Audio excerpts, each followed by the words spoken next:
بسم اللہ الرحمن الرحیم 300 سال قبر میں رہنے والا آدمی۔ محترم ناظرین، واقعی کی جانب بڑھنے سے پہلے میں آپ تمام دوستوں کو یہ بتانا ضروری سمجھتا ہوں کہ یہ واقعہ شاہ عبدالعزیز رحمت اللہ علیہ محدث دہلوی نے اپنی کتاب میں نقل کیا ہے۔ وہ فرماتے ہیں، شاہ عبدالعزیز رحمت اللہ علیہ کے پاس ایک آدمی آیا، بڑا عجیب سا دکھتا تھا، ایسے کپڑے پہنے تھے جیسے پرانے زمانے کا کوئی مالدار شخص ہو۔ کہنے لگا، حضرت مجھے ایک مسئلہ ہے۔ شاہ عبدالعزیز رحمت اللہ علیہ نے پوچھا، کیا مسئلہ ہے؟ کہنے لگا، میں بہت مالدار تھا، بڑے عیش و عشرت میں زندگی گزر رہی تھی، ایک دن آقا نے مجھے نوکری سے نکال دیا، پیسے ختم ہو گئے، گھر کا وقت آ گیا، گھر نہیں تھا تو گھر والوں نے عزت دینا چھوڑ دی، میرے بچے مجھے ملامت کرنے لگے، گھر میں بیکار پڑے رہتے ہو، کوئی کام کیا کرو، میں گھر والوں پر بوجھ بن گیا۔ ایک دن غصے میں گھر سے نکلا، ایک گھوڑا تھا اور کچھ کپڑے، گھر والے رونے لگے کہ اب کدھر جا رہے ہو، لیکن میں نہ رکا اور سفر کرنے لگا۔ کافی سفر کرنے کے بعد ایک جگہ انتظار گاہ میں بیٹھ گیا، وہاں کچھ عورتیں بیٹھی ہوئی تھی، کچھ عورتیں مسافر تھی اور کچھ عورتیں جسم فروش تھی جو وہاں انتظار گاہ میں مسافروں کے لیے بیٹھی ہوتی تھی، اور میں اور سفر کو اور مسافروں کو اپنا جسم بیچتی تھی۔ کہتے ہیں، میں وہیں پریشان بیٹھا تھا کہ ایک عورت آئی اور کہنے لگی، کیا چاہیے؟ میں نے کہا، میں مسافر ہوں، میرے پاس کچھ نہیں، اگر کھانے کو کچھ ہو تو دے دو۔ وہ میرا مقصد نہیں سمجھی، انہوں نے کھانے کو دیا تو کچھ اور عورتیں آ گئی اور کہنے لگی، رات کے لیے کیا ارادہ ہے؟ میں نے کہا، میرے پاس آگے سفر کرنے کے لیے پیسے نہیں ہیں، جو کھانے کو دیا ہے اس کے بدلے مجھ سے کوئی کام کروا لے یا کوئی مزدوری کروا لے۔ اتنے میں ایک اور عورت آئی اور مجھ سے بار بار پوچھنے لگی، آپ کیوں پریشان ہو؟ میں نے پورا واقعہ بتا دیا کہ میں گھر والوں نے مجھے گھر سے نکال دیا، میں کہیں مزدوری ڈھونڈنے کے لیے نکلا ہوں اور میرے پاس پیسے نہیں ہیں۔ اس نے میرا ہاتھ پکڑا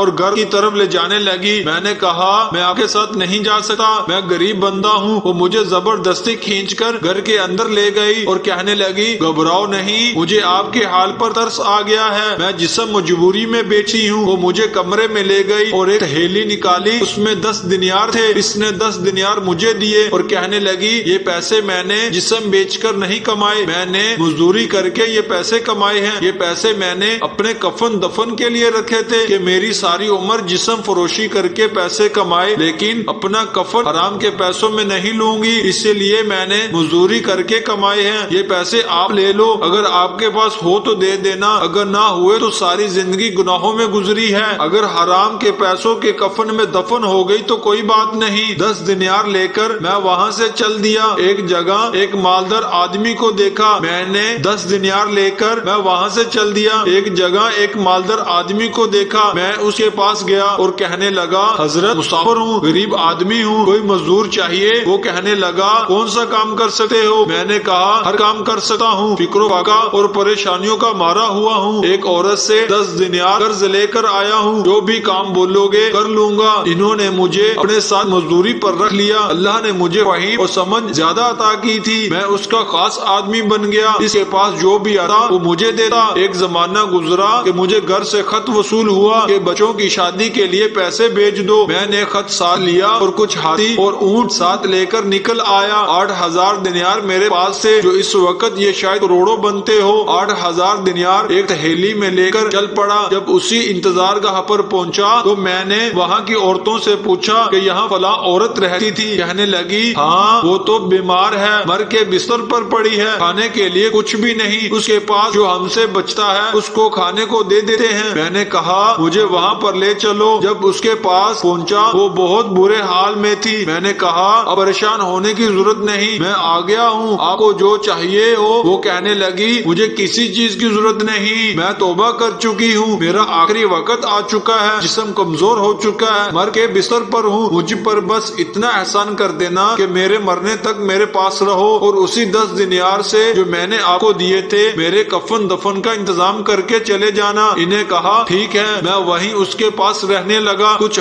ہفتے گزرے تھے کہ اس کا انتقال ہو گیا۔ میں نے اس 10 دینار کے مقابلے میں کئی گنا پیسے اس کے کفن پر لگا دیے۔ پیسوں کی تھیلی میں اپنے پاس رکھتا تھا، اسے دفنا کر میں واپس آ کے سو گیا۔ رات کو ایک خوفناک خواب آیا، میں گھبرا کے اٹھ بیٹھا، دیکھا تو پیسوں کی تھیلی میرے پاس نہیں تھی۔ میں نے بہت ڈھونڈا لیکن کہیں نہیں ملی، سوچنے لگا کہاں گئی۔ اچانک یاد آیا کہ وہ تو قبر کے اندر رہ گئی ہے، پیسے بہت زیادہ تھے تو میں نے قبر کھودنے کا ارادہ کر لیا۔ قبر ابھی تازہ بھی تھی، انہیں کھودنا شروع کر دیا۔ جب مٹی ہٹا کر دیکھا تو قبر کے اندر سے تھیلی اور عورت دونوں غائب تھے۔ بڑا حیران ہو گیا کہ عورت کدھر گئی۔ میں نے اور کھودنا شروع کیا کہ شاید مٹی زیادہ ڈال دی ہو اور وہ نیچے ہو۔ کافی مٹی ہٹانے کے بعد میں نے ایک منظر دیکھا، سامنے ایک دروازہ تھا۔ میں نے اندر جھانک کر دیکھا تو سامنے ایک عالی شان محل دکھائی دیے۔ سامنے تخت پر ایک خوبصورت شہزادی بیٹھی ہوئی تھی۔ میں گھبرا گیا کہ شاید میں کسی اور دنیا میں آ گیا ہوں، اگر بادشاہ نے دیکھ لیا تو میرا سر قلم کر دے گا۔ میں بھاگنے ہی لگا تھا کہ نوکر نے پکڑ لیا اور شہزادی کے پاس لے گئے۔ وہ کہنے لگی آپ نے مجھے پہچانا نہیں؟ میں نے کہا نہیں۔ کہنے لگی میں وہی عورت ہوں جس کو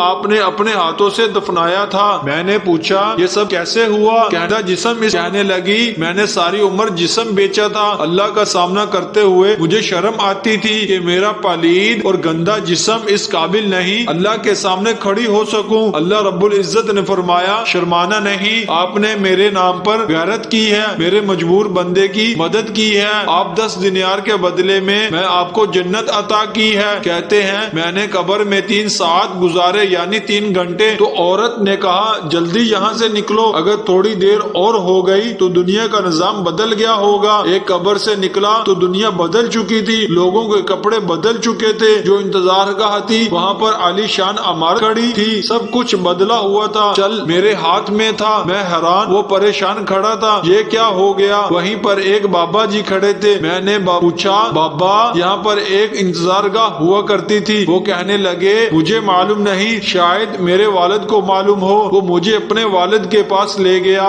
اس کا والد نہایت عمر رسید شخص چارپائی پر لیٹا تھا۔ میں نے ان سے پوچھا کہ بابا یہاں پر ایک انتظار گاہ ہوا کرتی تھی؟ وہ کہنے لگا بیٹا میں نے خود تو نہیں دیکھا لیکن اپنے بڑوں سے سنا ہے کہ یہاں پر ایک انتظار گاہ ہوا کرتی تھی جہاں پر جسم فروش عورتیں رہا کرتی تھی۔ وہاں پر ایک بدکار عورت تھی جس کی قبر میں ایک شخص اترا، 300 سال ہو گئے، وہ شخص واپس نہیں نکلا۔ میں نے کہا بابا وہ شخص میں ہی ہوں۔ بابا نے آنکھوں کو انگلیوں سے کھول کے دیکھا، شاید اس کی نظر کمزور ہو گئی تھی۔ میں نے بابا جی کو وہ پیسے دکھائے تو وہ بولا ان پیسوں کا مجھے معلوم نہیں کہ کس زمانے کے ہیں۔ یہاں ایک محدث رہتا ہے شاہ عبد العزیز رحمت اللہ علیہ اس کا نام ہے، اسی کے پاس چلے جاؤ۔ تو ہمیشہ عبد العزیز رحمت اللہ علیہ کے پاس چلا گیا اور سارا واقعہ بیان کر دیا۔ اس نے فرمایا اب یہ زمانے کے لوگ یہاں پر نہیں رہے، آپ مکہ مکرمہ چلے جاؤ، وہاں عبادت کرتے رہو۔ وہ شخص مکہ مکرمہ چلا گیا، وہاں بیت اللہ میں عبادت کرتا رہا اور وہیں پر وفات پائی، اسے جنت البقیع میں دفن کیا گیا۔ اس واقعے کو شاہ عبد العزیز رحمت اللہ علیہ نے نقل کیا ہے جو بہت بڑے محدث ہیں۔ امید کرتا ہوں یہ ویڈیو آپ دوستوں کو پسند آئی ہوگی۔ سانسوں نے وفا کی تو اگلی بار ایک اور ویڈیو لے کر آپ کی خدمت میں حاضر ہوں گا، تب تک کے لیے خدا حافظ۔ اللہ پاک آپ کا حافظ و نگہبان ہو، ہنستے رہے اور ہمیشہ مسکراتے